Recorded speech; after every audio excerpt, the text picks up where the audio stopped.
নমস্কার, আমি সঞ্চিতা। চলে এলাম কিছু রোগ কিছু কথার ধারাবাহিক পাঠ প্রতিক্রিয়া দিতে। আজ পর্ব নাম্বার 2। আজকের বিষয় পুড়ে যাওয়ার 7-17। পোড়া রোগী, তাদের যে যন্ত্রণা, তাদের যে কষ্ট, যা অসহন সহ্য তাদের করতে হয়, এটা যাদের হয় একমাত্র তারাই বুঝতে পারে। আমরা যারা ঘরে রান্না করি, ছোটখাটোভাবে যদি একটু কোথাও ফোসকা পড়ে যায়, তারও কিন্তু কম ব্যথা নয়। আর যারা বড় বড় অ্যাক্সিডেন্টে যাদের এভাবে ক্ষতিগ্রস্ত হয়, তাদের কথা তো ছেড়েই দিলাম। তাদের যন্ত্রণায় মর্মাহত হওয়া ছাড়া আমাদের আর কোনো উপায় থাকে না। আজ ডাক্তারবাবুর বইতে আছে পুড়ে যাওয়ার 7-17। ডাক্তারবাবু বলছেন, শীতকাল পড়লে সার্জেনদের একটা আতঙ্ক তাড়া করে।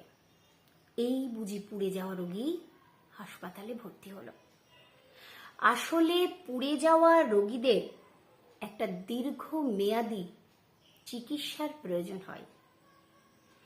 চিকিৎসার একটা পর্যায়ে অত্যন্ত বিপদের সম্ভাবনা থাকে। ডাক্তারবাবু একটা উদাহরণ সহ বলেছেন, একজন বেশ বয়স্ক শিক্ষিত মহিলা পুজো করতে গিয়ে পুড়ে গিয়েছিলেন। পুড়ে গিয়েছিল তার 2 হাত।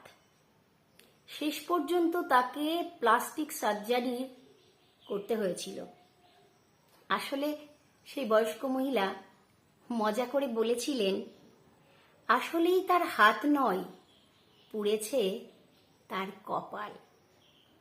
সত্যি, পোড়া রোগীদের এক এক সময় এক এক রকম যন্ত্রণায় পড়তে হয়।